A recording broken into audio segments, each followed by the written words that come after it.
So what's up everybody, this is Prayush और इस video में हम लोग बात करने वाले most important topics for JEE Mains physics. ठीक है, केमिस्ट्री वाली वीडियो ऑलरेडी चैनल पे डल चुकी, तो प्लीज़ मेक श्योर केमिस्ट्री वाली वीडियो ज़रूर देख लेना। और वो भी हमने एक डिटेल में बनाई थी वो वीडियो, और यार ये वाली भी वीडियो हम बहुत डिटेल में बनाने वाले हैं, है ना। तो यार वीडियो थोड़ी लंबी खींचेगी, तो प्लीज़ पूरा देखना अगर तुम इस वीडियो का 100% यूज़ करना चाहते हो, है ना। अगर इससे हर एक चीज़ें एक्सट्रैक्ट करना चाहते हो तो प्लीज़ पूरा देखना। एंड इसमें मैंने बहुत सारी चीज़ें बता रखी। फॉर एग्जाम्पल है, मैंने आपको बता रखा है कि आपको कौन सी वीडियोज़ रेफर करनी है पर्टिकुलर टॉपिक्स पे। मैंने यार कुछ वीडियोज़ भी आपको बता रखी कि भाई इस टॉपिक की ये वीडियो देख लोगे आपका पूरा टॉपिक क्लियर हो जाएगा। ठीक है, तो इन केस यार अगर आपके पास कम टाइम है और आप सोच रहे हो भाई हम मैक्सिमम आउटपुट लाना चाहते हैं फिजिक्स में, then definitely this video is for you. तो प्लीज मेक श्योर वीडियो को एंड तक जरूर देखना। So with that being said, let's get started. तो यार बेसिकली तुम्हें इस पीडीएफ की लिंक डिस्क्रिप्शन में मिल जाएगी, तुम वहाँ से डाउनलोड कर सकते हो। अगली चीज़ है यार, एक मैंने कोट लिखा है इस पीडीएफ की स्टार्टिंग में, there is never enough time to do everything but there is always enough time to do the most important things. अभी यार मैं रिसेंटली एक बुक पढ़ रहा था, ईट दैट फ्रॉग, तो उसमें यार ये कोट लिखा हुआ था और ये चीज़ मुझे मतलब मैंने अपने डायरी में लिख लिया कोट, मुझे इतना पसंद आया, है ना। यार ये इस वीडियो को जस्टिफाई करता है ना, कि यार हमारे पास डेफिनेटली उतना टाइम ना हो कि यार हम हर एक चीज़ करें, बट डेफिनेटली हमारे पास इतना टाइम तो होगा ही कि यार हम इंपॉर्टेंट चीज़ें कर लें। तो बेसिकली यार इस वीडियो में आपको वही सारी इंपॉर्टेंट चीज़ें बताने वाला हूँ। अगली चीज़ यार जो मैंने लिखी है, it is recommended that you watch all revision checklist by Ashish Arora sir even if you are thinking to leave the chapter.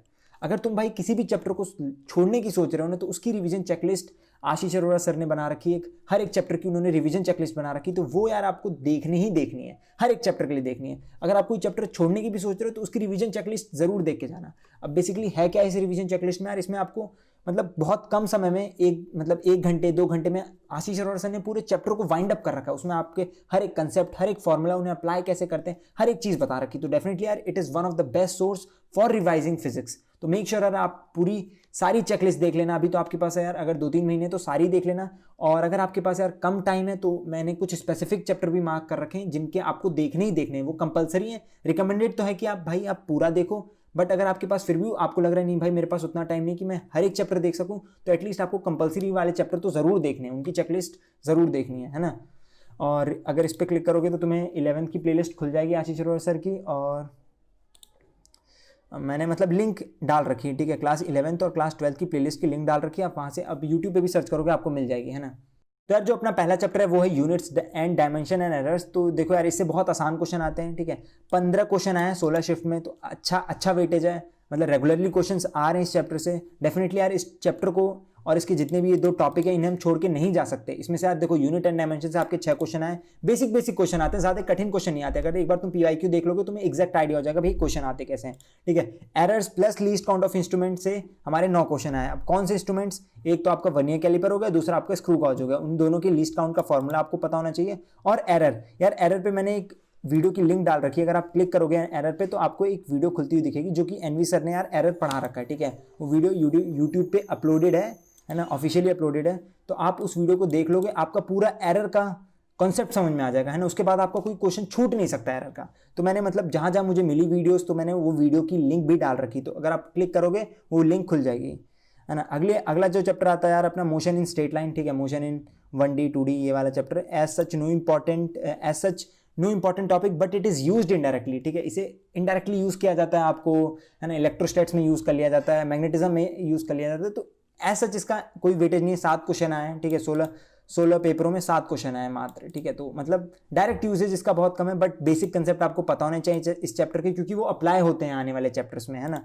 और रिलेटिव का कंसेप्ट, एक रिलेटिव वेलोसिटी का कंसेप्ट होता है, वो आप एक बार अच्छे से देख लेना कहीं से, है ना। तो अगला चैप्टर यार जो आता है वो अपना आता है मोशन इन अ प्लेन ट्रेपेज। ठीक है, तो इसमें से भी यार ज़्यादा वेटेज तो इस चैप्टर का खुद भी नहीं है। ठीक है, बट स्टिल अगर तुम इसमें से पूछोगे मुझसे कि क्या क्या इंपॉर्टेंट टॉपिक्स हैं, तो देखो बेसिक वेक्टर्स आनी चाहिए आपको, है ना। बेसिक वेक्टर जो फिजिक्स वाली होती है वो आपको आनी चाहिए, है ना। वेक्टर रिलेटेड क्वेश्चंस आ जाते हैं ना, वेक्टर रिलेटेड फॉर्मूला अगर आपको अच्छे से आते हो सारे, तो आप डेफिनेटली इसके क्वेश्चन कर लोगे, कोई ज़्यादा दिक्कत नहीं होगी। और रिलेटिव कंसेप्ट ऑफ 3D, है ना, जो आपके रेन प्रॉब्लम्स होती हैं, बोर्ड प्रॉब्लम्स होती हैं और शॉर्टेज डिस्टेंस वाली प्रॉब्लम होती हैं, ये अगर आप अच्छे से कर लोगे डेफिनेटली यू विल, है ना, जो भी क्वेश्चन आते हैं आपके मैक्सिमम इन्हीं 2 टॉपिक से ही आते हैं और हो जाएंगे आपके, है ना। ज़्यादा इंपॉर्टेंट टॉपिक नहीं, आप चाहो तो इसे छोड़ भी सकते हो, है ना। 50% चांसेस है क्वेश्चन आने के, और कभी कभी क्वेश्चन कठिन भी आ जाते हैं, मतलब जनरली तो ईजी और मीडियोकर लेवल में आते हैं, कभी कभी कठिन क्वेश्चन भी आ जाते हैं इस टॉपिक से, है ना। तो छोड़ने को छोड़ भी सकते हो, पर अगर आपको करना है तो आप ये चीज़ें कर सकते हो, ठीक है। रिवीजन चेकलिस्ट आपको हर एक की देखनी है, वो मैं पहले बता चुका हूँ। हर एक चैप्टर की रिवीजन चेकलिस्ट आपको देख के जानी। लॉज ऑफ मोशन अगेन यार, एक खुद का इस चैप्टर का इतना इंपॉर्टेंस नहीं है, डायरेक्ट क्वेश्चन इससे बहुत कम पूछे जाते हैं। जितने भी आप ट्रॉली, पुली, ये सारे क्वेश्चन करते हो वो सब बहुत कम पूछे जाते हैं ना। अब इररिलेवेंट टाइप के हो गए। पुली वाले क्वेश्चन तो यार अब हार्डली पूछे जाते हैं, मेंस में तो एटलीस्ट मतलब रेयरली कभी क्वेश्चन पूछा गया हो रिसेंट टाइम में, है ना। तो आप उन क्वेश्चंस को स्किप कर सकते हो, ठीक है। अब बेसिकली आपको यहाँ पे कंसेप्ट पता होना चाहिए, build base for coming physics. तो लॉज ऑफ मोशन से यार आपका आने वाली फिजिक्स के कंसेप्ट बिल्ड होते हैं ना, जो कि आपका रोटेशनल मोशन हो गया, वर्क पावर एनर्जी हो गया, है ना। और 12th की भी फिजिक्स में थोड़ी बहुत कॉन्सेप्ट इसके यूज होते हैं। तो बेसिकली इस चैप्टर का काम क्या है, कंसेप्ट बिल्डिंग। तो जितने भी इंपॉर्टेंट कंसेप्ट हैं, जितने भी लॉज ऑफ मोशन है, वो सारे आपको पता होने चाहिए, है ना। ये नहीं कि आप इस चैप्टर को छोड़ के जा रहे हो, आपको कंसेप्ट पता होने चाहिए, क्योंकि यार ये कंसेप्ट डायरेक्टली नहीं यूज होते, इनडायरेक्टली बहुत जगह यूज हो जाते हैं, ठीक है। अगला जो होता है यार वर्क पावर एनर्जी, यार इस चैप्टर का अच्छा खासा वेटेज है इसमें। बेसिकली यार देखो 18 में से 9 क्वेश्चन, यार 18 में से 9 क्वेश्चन आपके कोलिजन टॉपिक से आए हैं, ठीक है। कोलिजन टॉपिक होता है उसमें यार आपको मोमेंटम एंड एनर्जी कंजर्वेशन करनी आनी चाहिए, प्लस टाइप्स ऑफ कोलिजन आपको पता होनी चाहिए, है ना। किस कोलिजन में एनर्जी कंजर्व होती है, किस में मोमेंटम कंजर्व होता है, किस में नहीं होता, वो सारी चीज़ें आपको पता होनी चाहिए। तो जो अपना अगला चैप्टर है वो है रोटेशनल मोशन, है ना। अब यार ये चैप्टर लिटरली कह रहा हूँ बहुत बड़ा चैप्टर है ना। तो हम पूरा चैप्टर, अगर आपके पास कम समय है तो डेफिनेटली आप पूरा चैप्टर नहीं करने जाओगे, है ना। पूरा चैप्टर करने की बजाय आप मोमेंट ऑफ इनर्शिया का, अगर आप इसमें टॉपिक होता है मोमेंट ऑफ इनर्शिया, जिसमें यार आपकी parallel axis theorem, perpendicular axis theorem, और बेसिकली आपको मोमेंट ऑफ इनर्शिया निकालना आना चाहिए सिस्टम का, है ना। अगर आप वो चीज़ भी कर लेते हो तो भी आप अपने 16 नंबर सिक्योर करके चल रहे हो, वो चीज़ plus energy and momentum conservation. Rotational motion अगर आप पूरा छोड़ने की सोच रहे हो तो डेफिनेटली मैं वो रिकमेंड नहीं करूंगा, है ना। मोमेंट ऑफ इनर्शिया का कॉन्सेप्ट प्लस यार सेंटर ऑफ मास का कॉन्सेप्ट। अब सेंटर ऑफ मास में बेसिकली क्या चीज़ें इंपॉर्टेंट है यार, सेंटर ऑफ मास में वो जो आपके 2 फॉर्मूले होते हैं, एक आपका होता है डिस्क्रीट बॉडी के लिए, और दूसरा यार जो आपका होता है कंटिन्यूस बॉडी मास के लिए, है ना। तो ये दोनों फॉर्मूले हैं जो इंपॉर्टेंट है, इनको कर लेना, प्लस मोमेंट ऑफ इनर्शिया तो करके जाना ही जाना है, तो और एनर्जी एंड मोमेंटम कंजर्वेशन, यार ये 3 इंपॉर्टेंट टॉपिक्स हैं। और इससे आपके अच्छे खासे, मतलब इस 32 में से 22 क्वेश्चन इन्हीं 3 टॉपिक से आए हैं, है ना। तो डेफिनेटली यार अगर आप रोलिंग चाहते हो तो छोड़ सकते हो, कोई दिक्कत वाली बात नहीं है, पर यार एटलीस्ट ये तीनों टॉपिक करके जाओ यार। अगर तीनों भी नहीं तो at least moment of inertia plus centre of mass, है ना, ये 2 टॉपिक आपको करके ही जाने हैं। आसान क्वेश्चन आते हैं, बहुत ज़्यादा कठिन क्वेश्चन नहीं आते हैं, ठीक है। तो यार अगले चैप्टर पे चलते हैं जो कि अपना ग्रेविटेशन। तो यार इसमें 12 क्वेश्चन आए सोलर शिफ्ट में, है ना। तो इसमें यार जो आपका मैक्सिमम कंसेप्ट्स हैं वो इलेक्ट्रोस्टैट्स के कंसेप्ट के साथ कोलाइड कर जाते हैं, जैसे ग्रेविटेशनल फील्ड, है ना। तो फील्ड, एनर्जी कंजर्वेशन, ये सारे कंसेप्ट आपके इलेक्ट्रोस्टैट से उठा के आते हैं सीधा, उसमें बस कुछ जी की जगह -k करना पड़ता है, मतलब छोटे छोटे चेंजेस करने पड़ते हैं। Satellite related question, easy topic यार, एस्केप वेलोसिटी, ऑर्बिटल वेलोसिटी, जितने भी फॉर्मूला है सैटेलाइट के, वो सारे अगर आप अच्छे से याद रखोगे आपका क्वेश्चन बन जाएगा, है ना। ज़्यादा कठिन क्वेश्चन नहीं आता सैटेलाइट से, जो भी थोड़ा बहुत कॉन्सेप्चुअल क्वेश्चन आता है वो आपके यार इससे आ जाता है ना। एनर्जी कंजर्वेशन, ग्रेविटेशनल फील्ड, है ना। अब अगले चैप्टर पे चलते हैं यार, मैकेनिकल प्रॉपर्टीज ऑफ सॉलिड। अब यार देखो इस चैप्टर का मैंने कहा था ना, कुछ चैप्टर के साथ कॉम्प्रोमाइज़ होगा, क्योंकि यार देखो लास्ट ईयर 30 क्वेश्चन आते थे, इस साल 25 क्वेश्चन का पैटर्न हो गया, है ना। मैकेनिकल प्रॉपर्टीज ऑफ सॉलिड से मात्र 3 क्वेश्चन पूछे गए हैं सोलर शिफ्ट। इन 2019 8 क्वेश्चन पूछे गए थे, पर इस साल मात्र 3 क्वेश्चन पूछे गए। तो डेफिनेटली यार इस चैप्टर को छोड़ सकते हो, टाइम है तो कर सकते हो, है ना। Not so important chapter, do only when you have time, ठीक है। अब अगले पे आते हैं फ्लूइड मैकेनिक्स। यार फ्लूइड मैकेनिक्स से 14 क्वेश्चन पूछे गए हैं सोलर शिफ्ट में।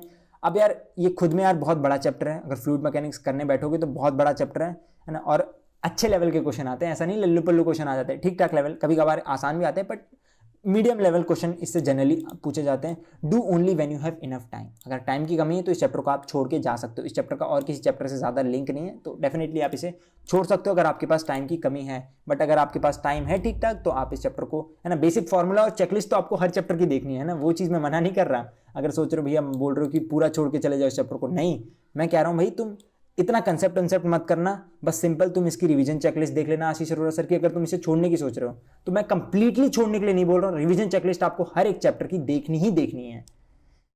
अब अगले चैप्टर पे आ जाते हैं यार, जो कि है अपना थर्मोडायनेमिक्स। तब थर्मोडायनेमिक्स यार एक अब इसके सामने मैंने आपको ये स्टार लगा रखा है। स्टार का मतलब यार ये है कि इसकी आपको रिवीजन चेकलिस्ट कंपलसरी है देखना, है ना। रिवीजन चेकलिस्ट यार मैंने उन चैप्टर्स के लिए मार्क कर रखी है जिनमें यार बहुत ज़्यादा मतलब कंपलसरी मार्क कर रखी है। रिकमेंडेड तो सबकी है बट कंपलसरी मैंने उन चैप्टर्स के लिए मार्क कर रखी है जिनमें बहुत सारे कंसेप्ट होते हैं, बहुत सारे फॉर्मूलाज होते हैं। तो अगर आप रिवीजन चेकलिस्ट आशीष अरोड़ा सर की देखोगे तो देखोगे यार उन्होंने पूरे चैप्टर को समेट दिया 1-2 घंटे में, है ना, जो कि बहुत मतलब जो कि बहुत अच्छे से आपका रिवीजन हो जाएगा उस वीडियो को अगर देखोगे, है ना। तो थर्मोडायनेमिक्स में मेक श्योर कंपलसरी है रिवीजन चेकलिस्ट देखना, है ना। अब इसमें से यार देखो कार्नोट इंजन प्लस रेफ्रिजरेटर, इनका कन्वर्जन आना चाहिए, इनकी परसेंटेज एफिशिएंसी पूछी मतलब जनरली पूछी जाती कि ये कितना वर्क डन हुआ, कितनी एफिशिएंसी है, यही क्वेश्चन जनरली पूछे जाते हैं।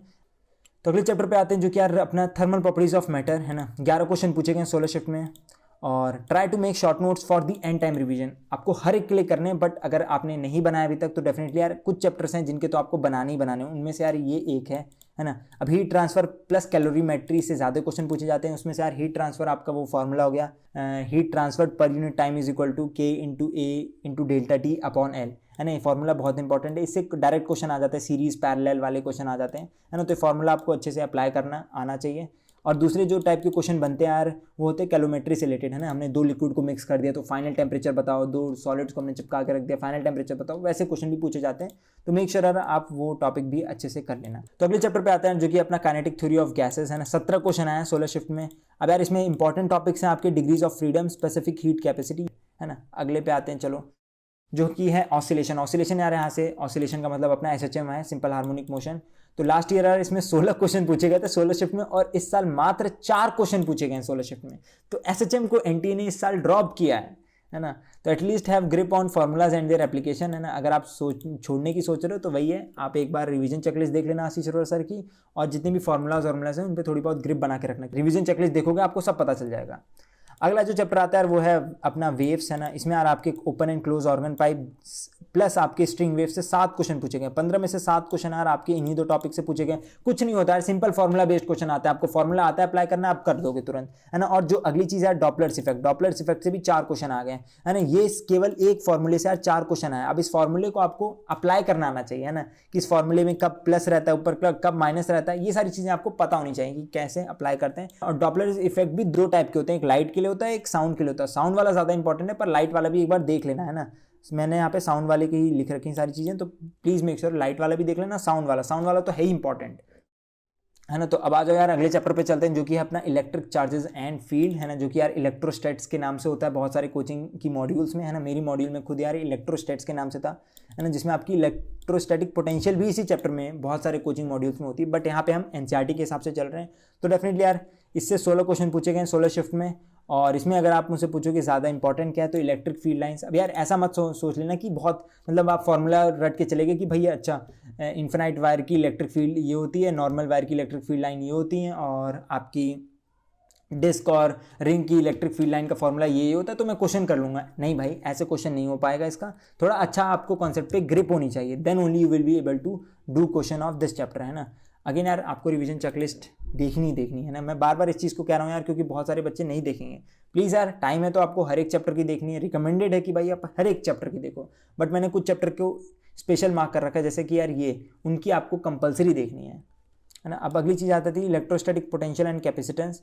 अब यार इसमें आपका 17 क्वेश्चन पूछे गए हैं, इसमें से कैपेसिटर से 10 क्वेश्चन पूछे गए हैं ना। कैपेसिटर से यार जो भी क्वेश्चन पूछे जाते हैं वो आपकी ग्रुपिंग ऑफ कैपेसिटर, है ना, ग्रुपिंग में कैसे बिहेव करता है, पोटेंशियल कैसे डिस्ट्रीब्यूट होता है, चार्ज कैसे डिस्ट्रीब्यूट होता है वो आपको पता नहीं होना चाहिए। सीरीज और पैरेलल की बात कर रहे हैं हम यहाँ पे। फाइंडिंग एनर्जी स्टोर्ड वाले फॉर्मूले में पता होने चाहिए कि एनर्जी स्टोर्ड चार्ज के फॉर्म में कैसे आते हैं और पोटेंशियल के फॉर्म में एनर्जी स्टोर कैसे निकालते हैं, ये सारे फॉर्मूलेज हमें पता होने चाहिए। अगली चीज़ है finding net charge and potential, है ना, कि बहुत टाइम बाद इस पे पोटेंशियल ड्रॉप कितना होगा, इस पे चार्ज कितना होगा, ये सारे क्वेश्चन जनरली बनते हैं कैपेसिटर वाले चैप्टर से, है ना। तो यार अपने अगले चैप्टर पे आते हैं जो कि है करंट इलेक्ट्रिसिटी। तो कंपलसरी है भाई इसकी चेकलिस्ट देखना, चाहे कुछ भी हो जाए इसकी चेकलिस्ट तो आपको देख के जानी ही जानी है, रिवीजन चेकलिस्ट, है ना। अगेन यार बहुत आसान क्वेश्चन आते हैं, कभी कभी तो बहुत सिंपल जो 10th क्लास वाला बच्चा भी सॉल्व कर सकता है वैसे क्वेश्चन भी आ जाते हैं। मेरे शिफ्ट में आया था ऐसा ही क्वेश्चन, है ना। तो प्लीज़ मेक श्योर इस चैप्टर को आप अच्छे से करके जा रहे हो, जितनी भी फॉर्मूलाज हैं, एप्लीकेशन है, हर एक चीज़ आपको अच्छे से, whole chapter is important, specially all electrical instrument है ना, जितने भी आपके पोटेंशियोमीटर हो जाता है, मीटर ब्रिज हो जाता है, इन सारे इंस्ट्रूमेंट से भी क्वेश्चन पूछे जाते हैं और उनसे तो बहुत आसान क्वेश्चन पूछे जाते हैं। तो प्लीज़ मेक श्योर इंस्ट्रूमेंट्स करके जाएंगे। ओवरऑल यार आपका पूरा ही चैप्टर इंपॉर्टेंट है, अगर पूरा चैप्टर करके जाओगे कोई इसमें घाटा नहीं है। अच्छा वेटेज का चैप्टर है ना, 19 क्वेश्चन आए, मतलब किसी किसी शिफ्ट में 2-2 क्वेश्चन आए हैं, ठीक है, और आसान क्वेश्चन आता है, तो ऐसा जिसमें कोई छोड़ने वाली बात नहीं है इस चैप्टर में, है ना। और इसका यार आपको देखना ही देखना है, रिवीजन चेकलिस्ट कंपलसरी है। अगली चीज़ पे आता है अपना moving charges and magnetism. Again यार इससे 21 क्वेश्चन पूछे गए हैं 16 शिफ्ट में। अब यार इसमें देखो इंपॉर्टेंट चीज़ें मैंने यहाँ पे लिख दी हैं आपको। इलेक्ट्रिक मैग्नेटिक फील्ड लाइन है ना, 2 तरीके से हम फाइंड करते हैं मैग्नेटिक फील्ड लाइन, बायट-सैवर्ट लॉ और एम्पियर सर्किटल लॉ। ये दोनों ही लॉ इंपॉर्टेंट है ना। इनकी आपको डेफिनेशन और मतलब बेसिकली एप्लीकेशन, डेफिनेशन तो यार एनसीईआरटी के लिए यूजफुल रहती है, बट यहाँ पे आपको इनका एप्लीकेशन आना चाहिए ना, मतलब फॉर्मूले रट लेना है ना, फॉर्मूले रट लेना सारे मैग्नेटिक फील्ड लाइन वाले और उनको अप्लाई कैसे करना है, ठीक है। अगेन यार रिवीजन चेकलिस्ट इज इंपॉर्टेंट, ठीक है। Charge particle entering magnetic field, हाँ अगर चार्ज पार्टिकल एंटर करता है मैग्नेटिक फील्ड पे, किसी एंगल पे एंटर करता है तो उसका मूवमेंट कैसा रहता है, 90 डिग्री पे एंटर करता है तो उसके रेडियस का फॉर्मूला क्या होता है, हर एक चीज़, वेलोसिटी कैसे निकलती है ना, ओमेगा टाइम पीरियड का फॉर्मूला क्या होता है, ओमेगा का फॉर्मूला क्या होता है, हर एक चीज़, सारे फॉर्मूले आपको फिंगर टिप्स पे याद होने चाहिए, है ना। और अगली चीज़ आ रहती है गैल्वेनोमीटर कन्वर्जन, है ना। हम गैल्वेनोमीटर को कन्वर्ट कर देते हैं किसमें, हम उसे कन्वर्ट कर देते हैं एमएम मीटर में, हम उसे कन्वर्ट कर देते हैं वोल्ट मीटर में। तो ये सारे कन्वर्जन्स आपको पता होने चाहिए। अब यार अगले चैप्टर पे आते हैं जो कि है अपना इलेक्ट्रोमैग्नेटिक इंडक्शन ईएमआई। तो यार इसमें देखो बहुत लुल चैप्टर है, बहुत हलवा क्वेश्चन पूछे जाने वाले हैं इस चैप्टर से, तो प्लीज़ मेक श्योर पूरा चैप्टर आप कर लेना, है ना।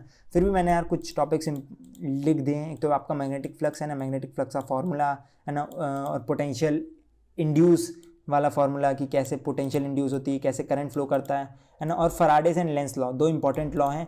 अगली चीज़ आती है अल्टरनेटिंग करंट, है ना, एसी का यार अगेन मैंने यहाँ पे लिख रखा है, कंपलसरी है आपको आशीष अरोड़ा सर की रिवीजन चेकलिस्ट इस चैप्टर के लिए देखनी, क्योंकि यार इसमें बहुत सारे फॉर्मूलेज हो जाते हैं ना, बहुत सारे फॉर्मूले हैं इसी में, तो उससे यार आपको एक बार देख लोगे तो डेफिनेटली बहुत हेल्प मिलने वाली है। तो ईजी एंड डायरेक्ट क्वेश्चन पूछे जाते हैं, तो कभी कभी डायरेक्टली यार फॉर्मूला बेस्ड क्वेश्चन पूछ ले जाते हैं ना, तो इसलिए मैंने यहाँ लिख भी रखा मेमोराइज ऑल फार्मूलाज, है ना। और बेसिकली इसमें इंपॉर्टेंट क्या है अपना एलसीआर सर्किट के साथ हमें डील करना आना चाहिए। ओवरऑल यार पूरा चैप्टर ही इंपॉर्टेंट है ना। तो प्लीज़ पूरा चैप्टर अच्छे से कर लेना, ज़्यादा कठिन क्वेश्चन नहीं आते अल्टरनेटिंग करंट से, और अच्छा खासा वेटेज भी है ना, वेटेज भी अच्छा खासा है। और रिवीजन चेकलिस्ट देखना मत भूलना, ठीक है, रिवीजन चेकलिस्ट देखना मत भूलना। अब यार अगले चैप्टर पे आते हैं जो कि अपना इलेक्ट्रोमैग्नेटिक वेव्स, ठीक है, super easy and scoring chapter है, इसमें कुछ मुझे बताने वाली ज़रूरत नहीं है ना। Generally question related to electric and magnetic field conversions are asked. अब यार क्वेश्चन इसमें पता है मैक्सिमम टाइम पता है क्वेश्चन कैसा पूछा जाएगा, तुम्हें इलेक्ट्रिक फील्ड कंपोनेंट दे दिया जाएगा, तुम्हें बोलेगा मैग्नेटिक फील्ड कंपोनेंट बता दो इसका, या मैग्नेटिक फील्ड कंपोनेंट दे दिया जाएगा इलेक्ट्रिक फील्ड। जनरली क्वेश्चन इससे ऐसा ही आता है, अब मतलब प्रिडिक्टेबल हो चुका है कि ऐसा ही क्वेश्चन आएगा इस चैप्टर से, है ना। ऑल्दो यार तुम एक बार देख लेना पीवाईक्यू, तुम्हें एग्जैक्ट आइडिया हो जाएगा मैं क्या कहना चाह रहा हूँ। अब अपने अगले चैप्टर पे आते हैं जो कि है optical ray optics and optical instrument, है ना। अब यार रे ऑप्टिक्स बहुत बड़ा चैप्टर है, छोटा चैप्टर नहीं है, it is a very vast chapter. इसमें यार मैंने कुछ चीज़ें लिख रखी हैं। अगेन यार यहाँ पे आपको मैंने बोल रखा है कि आपको revision checklist of Ashish Arora sir देखनी ही देखनी है, चाहे कुछ भी हो जाए, इसलिए यहाँ पे आपको स्टार भी दिख रहा है ना। अगली चीज़ यार इसमें जो इंपॉर्टेंट चीज़ें कुछ मुझे लगी कि भाई ये चीज़ें तो आपको करके करके कम से कम जानी ही जानी है, उसमें से वो चीज़ें यार आपकी Snell's law, total internal refraction, lens maker formula, lens formula, simple lens formula, lens maker formula, और ऑप्टिकल इंस्ट्रूमेंट, जितनी भी ऑप्टिकल इंस्ट्रूमेंट होते हैं ना उन सब पे आपकी ग्रिप होनी चाहिए। मतलब ऑल्दो ऑप्टिकल इंस्ट्रूमेंट के 4-5 ही क्वेश्चन पूछे गए हैं, बट स्टिल यार आसान भी आ जाते हैं, कभी कभी कठिन भी आते हैं, आसान भी आते हैं। आसान आते हैं तो आप मिस नहीं करना चाहोगे वो, है ना। तो ऑप्टिकल इंस्ट्रूमेंट देख लेना एक बार। अगली चीज़ आती है यार वेव ऑप्टिक्स। वेव ऑप्टिक्स में आपके 14 क्वेश्चन पूछे गए हैं 16 चैप्टर में से। अब यार वेव ऑप्टिक्स में मीन्स में कठिन क्वेश्चन नहीं पूछे जाते हैं ना, एडवांस में बहुत अच्छे अच्छे क्वेश्चन पूछ लिए जाते हैं चैप्टर से, बट मीन्स में यार ज़्यादा कठिन क्वेश्चन नहीं पूछे जाते हैं, है ना। उसमें से यंग डबल स्लिट एक्सपेरिमेंट से 7 क्वेश्चन पूछे गए इन 14 में से। और यंग डबल स्लिट एक्सपेरिमेंट भाई केवल आपको फॉर्मूले सारे अच्छे से पता हो, आप आराम से क्वेश्चन बना लोगे, कोई क्वेश्चन में दिक्कत नहीं आने वाली। तो प्लीज़ मेक श्योर आप इस चैप्टर को करके जाओ, छोड़ के मत जाना, है ना, कि कहीं तुम्हें डर लगने लग जाए, नहीं भाई ये तो बहुत अजीब सा चैप्टर है ना, इसमें क्या क्या चीज़ें होती हैं, है ना। अजीब सा चैप्टर है, बट अगर तुम्हें फॉर्मूला पता है और उनको अप्लाई करना आता है तो तुम कर लोगे क्वेश्चन। कठिन क्वेश्चन नहीं आते, डायरेक्ट क्वेश्चन आ जाते हैं यार फॉर्मूला बेस्ड। तो प्लीज़ मेक श्योर इस चैप्टर को कर लेना। और इसकी अगेन आपको आशीष अरोड़ा सर की वीडियो देखनी है। अब यार अपनी मॉडर्न फिजिक्स यहाँ से शुरू हो रही है। Dual nature of radiation and matter, 17 question आया 16 शिफ्ट में, है ना। 17 क्वेश्चन आया 16 शिफ्ट में, बहुत इंपॉर्टेंट चैप्टर है, ईजी चैप्टर है। अगर तुम 1-2 घंटे दोगे, 2-3 घंटे दोगे, आराम से तुम पूरा कर लोगे, है ना। All formulas on finger tip, जितने भी फार्मूलाज हैं इस चैप्टर के अच्छे से फिंगर टिप पे रख लेना, है ना।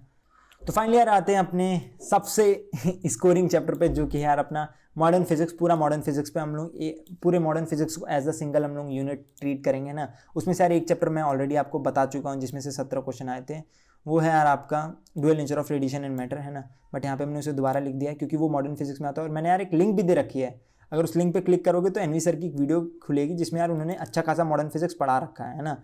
तो प्लीज़ वो वीडियो देख लेना, उससे देखोगे तुम्हारे बहुत सारे कंसेप्ट क्लियर हो जाएंगे। और रिवीजन चेकलिस्ट तो देखनी है ना। रिवीजन चेकलिस्ट देखनी है, पर वो जहाँ पे मैंने लिंक दे रखी है एनवी सर की वीडियो की, वो भी देख लेना, है ना। उससे कंसेप्ट बहुत अच्छे से बिल्ड हो जाएंगे।